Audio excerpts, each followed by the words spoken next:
दोस्तों, स्वागत है आपका हमारे YouTube चैनल कॉमिक फैन पर।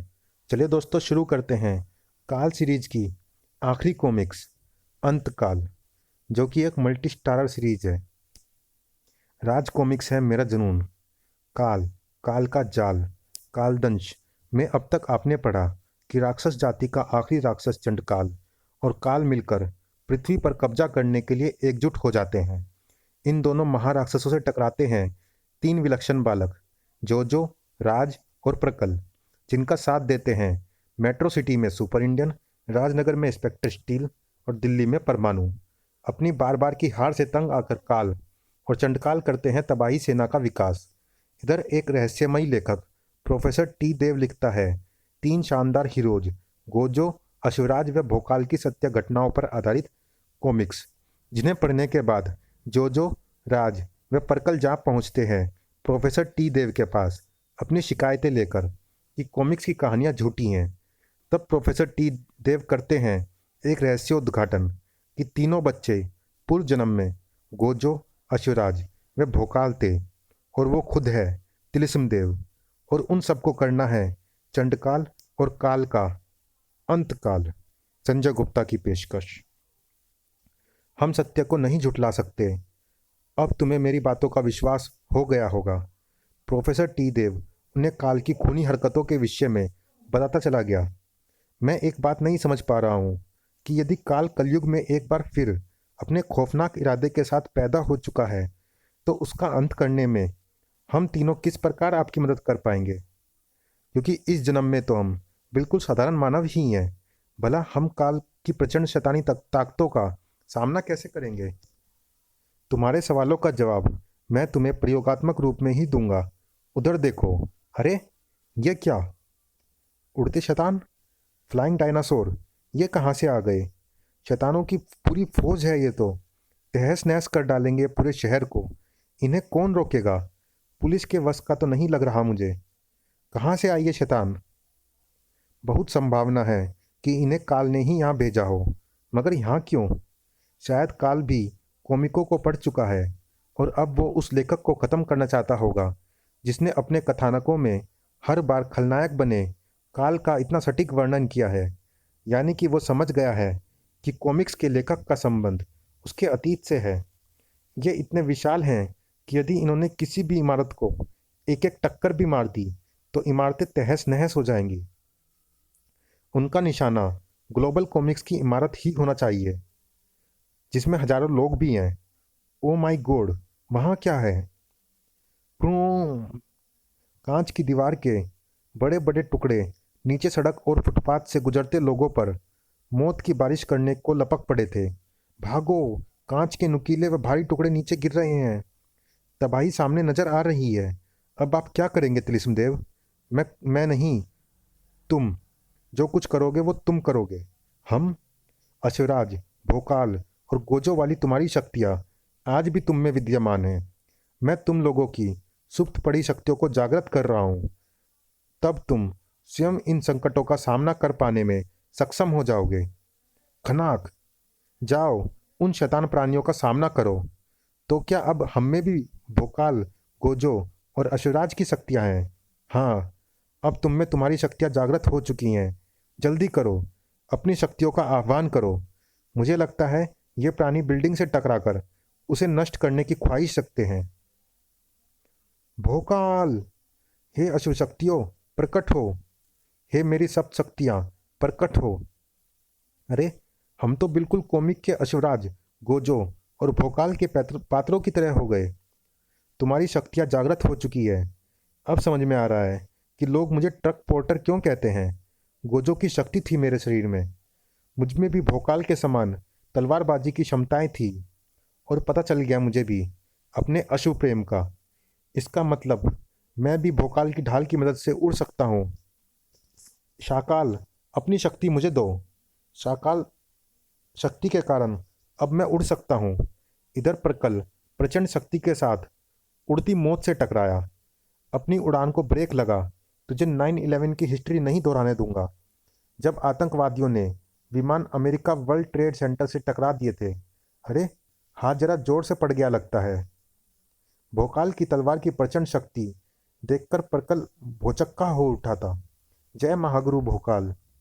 राजनगर वासियों की उत्सुक निगाहें भी उन भयंकर प्राणियों पर टिकी थी। अरे ये कौन है जिसने उस उड़ते राक्षस का सिर काट डाला है? ये तो कोई बच्चा है, पर ये उड़ कैसे रहा है? उसके पास भोकाल जैसी ढाल है। हाँ, इस कॉमिक के मुताबिक भोकाल ढाल की मदद से इसी प्रकार से उड़ता है। ये सिर तो बहुत विशाल है। पीछे हट जाओ, वरना ये हमारे ऊपर गिरेगा और हमारी हड्डियां तोड़ देगा। कटे हुए सिर ने भी पूरी तबाही मचाई। ओह नो, मेरी कार! शुक्र मनाओ वहां तुम नहीं थे। वाह, ये तो गजब का एक्शन था। जो शाकाल शक्ति से उड़ा था। शाकाल, अभी तुम अपनी शक्ति दिए रखना, और सहारक, तुम भी अपनी शक्ति दो। जो हुक्म गोजो। गोजो, आपने मेरी शक्ति का पूरा प्रयोग नहीं किया। ओह, इसलिए इसके सिर्फ 2-3 दांत ही टूटे हैं। क्रोधित होकर अब ये अपनी पूंछ का प्रहार मुझ पर कर रहा है। ये आपकी भूल का ही परिणाम है। इस बार ये भूल नहीं होनी चाहिए। मेरी शक्ति युक्त आपका एक शक्तिशाली प्रहार चट्टानों के भी परखच्चे उड़ा सकता है। मैं अपनी शक्तियों को समझने की चेष्टा कर रहा हूँ। वो, आओ, वो मारा। अद्भुत शक्तियों से युक्त ये बच्चे तो किसी अवतार के समान प्रकट होकर उन राक्षस प्राणियों का सामना कर रहे हैं। तीसरा शैतान, तीसरा उड़ता शैतान राज के निकट आ पहुंचा था। राज बचो! ये रस्सी! कभी राज इसका प्रयोग भागते घोड़ों को पकड़ने में किया करता था। आज उड़ते दैत्यों को नीचे लाने में करेगा, क्योंकि इसको नीचे लाए बिना मैं इससे मुकाबला नहीं कर पाऊंगा। धम का! मुझे अपने जिस्म में ऐसी ऊर्जा महसूस हो रही है जैसे मैं अपने एक ही प्रहार में किसी पर्वत को भी चकनाचूर कर दूंगा। धाड़! आक्रमणकारी भी फुर्तीला निकला। उफ! क्रैम्पोक! मैं इसकी टक्कर खाकर नहीं उछला था, बल्कि इसकी टक्कर से पहले ही दूसरी ओर उछल गया था। प्रोफेसर टी देव की आंखें हजार हजार वाट के बल्ब की तरह जगमगाने लगी थी। इन शैतानों की मौत के साथ ही मुझे यह यकीन हो गया कि तुम आज भी काल का अंत कर पाने में सक्षम हो। हाँ, इसी उद्देश्य के लिए मुझे तुम तीनों की तलाश थी। ये सब सपने जैसा था। हाँ, जागती आंखों का सपना। मगर सुपर कोप इंस्पेक्टर स्टील के साथ वहां पहुंचे परमाणु और सुपर इंडियन के लिए वो दृश्य सपना नहीं था। परमाणु, सुपर इंडियन, प्रत्यक्षदर्शियों के अनुसार इनको 3 अति विलक्षण व अद्भुत बच्चों ने मिलकर मारा है। उन्होंने कॉमिक पात्रों भोकाल, गोजो और अश्वराज जैसे वस्त्र पहने हुए थे। उनके हाथों में वैसे ही अस्त्र भी थे। वो उन जैसे लग रहे थे। भोकाल, गोजो व अश्वराज जैसे वस्त्रों व अस्त्रों के साथ बच्चे, ये क्या गुत्थी है? उन इन उड़न शैतानों का हमला भी ग्लोबल कॉमिक्स की बिल्डिंग पर हुआ है। राजनगर में चेचका के उस हमले के बाद अब इन शैतानों का ग्लोबल कॉमिक्स की बिल्डिंग पर हमला ये साबित करने के लिए काफ़ी है कि काल ने अपना ठिकाना राजनगर में ही बनाया है। इसका मतलब चेचका की घटना से अनुमान लगाकर हमने यहाँ आकर ठीक किया। अब हमें यहाँ पर ढूंढना होगा काल को। मैं ऊपर जाकर उन तीनों बच्चों का पता लगाता हूँ। यहाँ पर भी एक उड़न शैतान मृत पड़ा है, मगर उन तीनों में से कोई भी यहाँ पर नहीं है। परमाणु को ऊपर आते देख हमने सही समय पर सही निर्णय लिया और अपनी भोकाल शक्ति का प्रयोग करके हमें यहाँ इस सुनसान जगह पर ले आए। अब अपनी इच्छा से पहले तुम लोग सामान्य हो जाओ। इसी के साथ तीनों सामान्य होते चले गए। मगर अब आगे क्या करना है? काल चुप नहीं बैठा होगा। वो इस बार अवश्य ही किसी बड़ी तबाही के विषय में सोच रहा होगा, और तुम लोगों को उस तबाही से पूर्व ही काल का अंत करना होगा। हम तैयार हैं, लेकिन काल हमें मिलेगा कहाँ? उसके पास मैं तुम्हें ले जाऊंगा। आओ मेरे साथ। काल का तनाव बढ़ गया था। मैं तुमसे कह रहा था ना चंडकाल, कि पूर्व जन्मों में मुझसे भोकाल, गोजो और अश्वराज के भयावह टकराव का इतना सटीक वर्णन कोई साधारण लेखक नहीं कर सकता।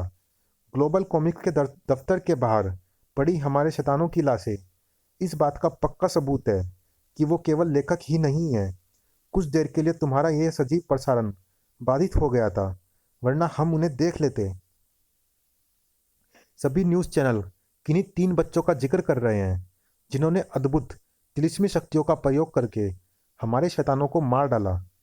उनके और उनकी विशेषताओं के बारे में जो कुछ भी बताया जा रहा है उसे सुनकर तो मेरा माथा ही घूमा जा रहा है, क्योंकि ये सारी विशेषताएं तो भोकाल, गोजो और अश्वराज में थी। उनकी शक्तियों व विशेषताओं वाले ये तीनों बच्चे कहीं वही तीनों तो नहीं जिन्होंने पहले भी हमारे काम में अड़ंगे डाले हैं। फिलहाल उन तीनों बच्चों पर से ध्यान हटाकर हमें उनसे भी बड़ी इन तीन मुसीबतों के विषय में सोचना होगा जो एक बार फिर हमारे सामने हैं और हमारे उद्देश्य में रुकावट बन सकती है। नहीं चंडकाल, उन पर से भी ध्यान नहीं हटाया जा सकता, क्योंकि मुझे लगता है तिलिस्मी कहानियों का ये लेखक उन तीनों की मदद कर रहा है। मगर तब उनके पास भोकाल, गोजो और अश्वराज की शक्तियां नहीं थी। होती तो वे तब भी उनका प्रयोग करते। तो फिर ये तीनों कौन है? उन्हें भोकाल, अश्वराज और गोजो की शक्तियां दे रहा है। ओह हाँ, क्या हुआ? क्या सोच रहे हो? मैं समझ गया। मुझे कॉमिक की कहानियां पढ़ते ही ये रहस्य समझ जाना चाहिए था। क्या हुआ? क्या समझ जाना चाहिए था तुम्हें कहानियां पढ़कर? ये तो मैं समझ ही चुका हूँ कि ये कहानियां भोकाल, अश्वराज और गोजो से मेरी उस समय की टक्कर का आंखों देखा विवरण है। मगर इन कहानियों में फेरबदल करके कुछ ऐसा दिखाया गया है जो उस वक्त नहीं हुआ था। ऐसा प्रोफेसर टी देव ने जानबूझकर किया होगा। शायद उसे अश्वराज, भोकाल और गोजो के पुनर्जन्म का आभास हो गया होगा और उन्हें ही ढूंढने के लिए उसने कॉमिक्स का सहारा लिया है। उन तीनों शैतान बच्चों की शक्तियों के बारे में सुनने के बाद मुझे यकीन हो चुका है कि उन तीनों बच्चों में अश्वराज, भोकाल और गोजो की ही शक्तियां हैं, और ये प्रोफेसर टी देव जो भी है उनकी शक्तियों से काल का अंत करने की सोच रहा है।